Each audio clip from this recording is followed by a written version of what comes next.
Hello, today we will continue the capital structure theories. So we have seen the uh, uh, NI approach, net income approach. It's a relevant theory. Why it's a relevant theory?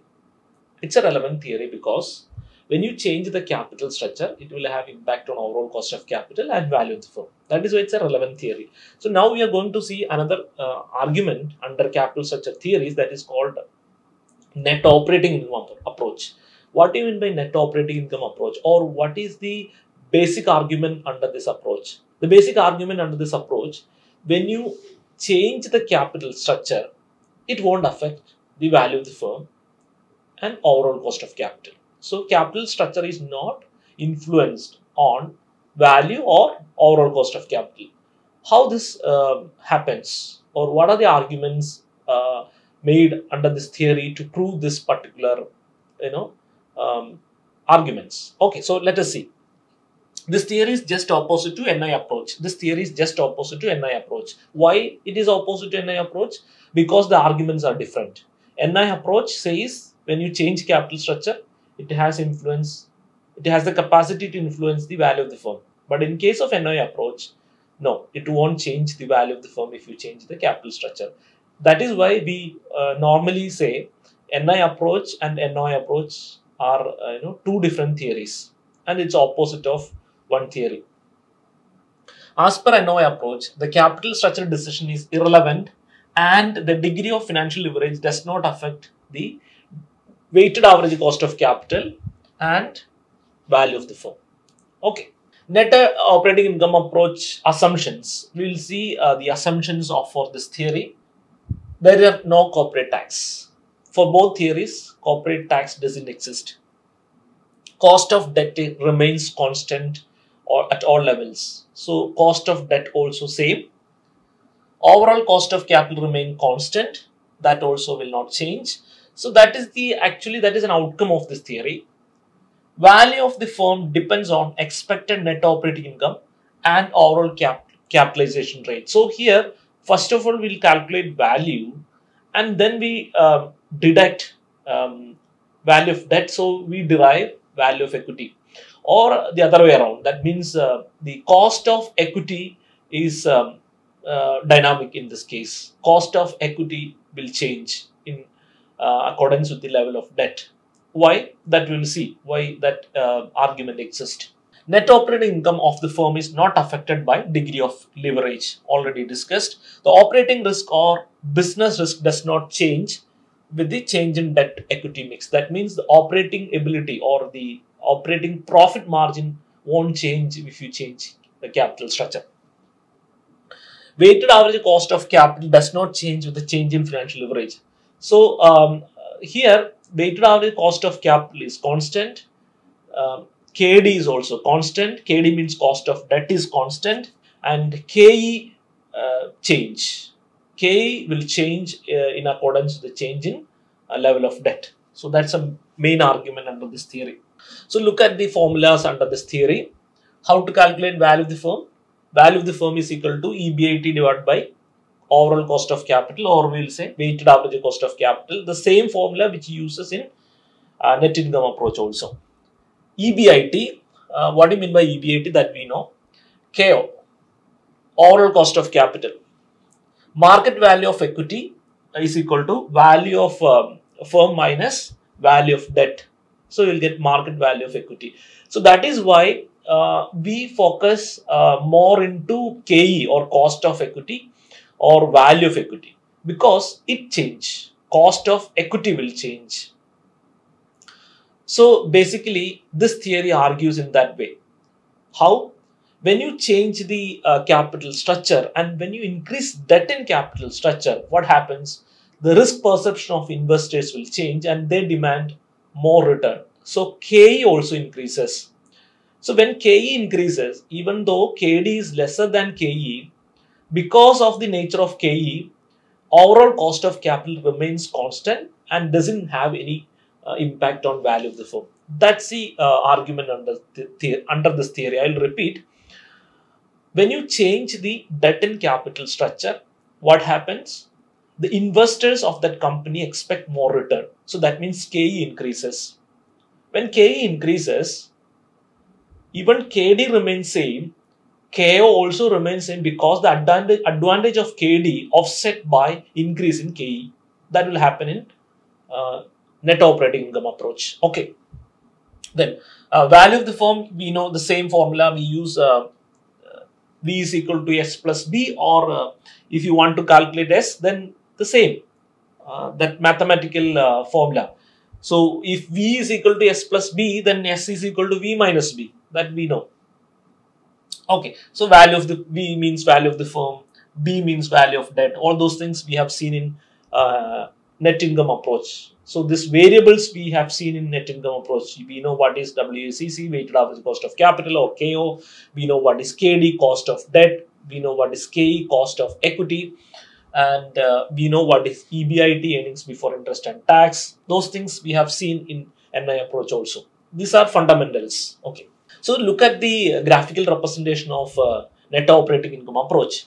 So KD is less than KE, the same way KD is less than KE. But what is the output? What is the outcome when you change the leverage? When you increase the debt in capital structure, what happens? Towards right, we are increasing debt in capital structure. So what happens when you increase the debt in capital structure? KD doesn't have any change because it remains constant. What happens to KE? KE increases when you increase debt because investors expect more return when you increase debt. So because of the increase in KE, the advantage of KD, that means lower debt, lower cost source, will not have much impact on KO. So KO remains constant. KO means overall cost of capital remains constant. So that is the basic argument of NOI approach. This is the difference between NI and NOI approach. Under NOI approach, KE increases when you increase debt in capital structure. Okay, so let us see the situation or a problem, how we can calculate. A company expects a net operating income of 1 lakh. It has 5 lakh 6% debentures. The overall capitalization rate is 10%. Calculate the value of the firm and equity capitalization rate. So we need to calculate equity capitalization rate. So we need to derive it. So normally in case of NI approach, we don't want to derive KE because KE is constant. So when you change capital structure, then also KE remains the same. So no need to calculate KE under NI approach. But under NOI approach, KE changes. So when you change the capital structure, automatically we need to derive KE. KE is dependent. Okay. So if the debenture debt is increased to 7 lakh, that means you are changing capital structure. What will happen? What will be the effect on the value of the firm? So the conclusion is there is no change. So we will prove that. If the debenture debt is decreased to 3 lakh, what will be the effect on the value of the firm? Under this case, under NOI approach, value will not change, but the impact will be on KE. Okay, whatever be the change happening to capital structure, KE increases if you increase debt, KE decreases if you reduce debt. That's the situation. Okay, let's see the situation. So this case, debt is 5 lakh, debt is 7 lakh, and debt is 3 lakh. So we'll see the we will see all variables. What is EBIT? EBIT is same. That is given number 1 lakh, 1 lakh, 1 lakh, and overall cost of capital 10%. That is also given. 10%, 10%, 10%, or in terms of number, it is 0.1, 0.1, 0.1. The value of the firm, that means EBIT divided by KO. When you calculate that, you will get 10 lakh, 10 lakh, 10 lakh, always 10 lakh. Okay, so that means if you change the capital structure and if you increase or decrease the debt, it won't affect the value of the firm. That argument is true up to this level because debt is different. That means capital structure is different. But KO same and value also same. So up to that it is okay. Total value of debt, that is also given. That is the way how you can sorry. That's the way how you can say change in capital structure. So here it is 5 lakhs. Here it is 7 lakhs. Here it is 3 lakhs. So total value of equity. So how to derive total value of equity? Total value of equity is equal to total value of firm minus debt. Total value of firm minus debt. So here total value is 10 lakh, debt is 5 lakhs. So that means value of equity is 5 lakhs. Here value of firm is 10 lakhs and value of debt is 7 lakhs. So value of equity is 3 lakh. Here value of firm is 10 lakh and value of debt is 3 lakh. So value of equity is 7 lakh. So you got value of equity now. So we can easily calculate KE or cost of equity. How to calculate? So you take net income. So how to take net income? From EBIT, you reduce interest part. So you'll get net income. So if you calculate net income, you can easily derive value cost of equity. How? We have value of equity and we have return to equity shareholders. So return to equity shareholders divided by value of equity, you will get KE. So that's the way how we can easily calculate. So here we have EBIT. From EBIT, you reduce interest. Interest is 30,000. So you will get earnings available to equity shareholders. That means 1 lakh minus 30,000, you will get 70,000. 1 lakh minus 42,000, you will get 52,000. Sorry, 58,000. 1 lakh minus 18,000, you will get 82,000. So 82,000. So how to calculate KE? KE is equal to this number. That means earnings available to equity shareholders.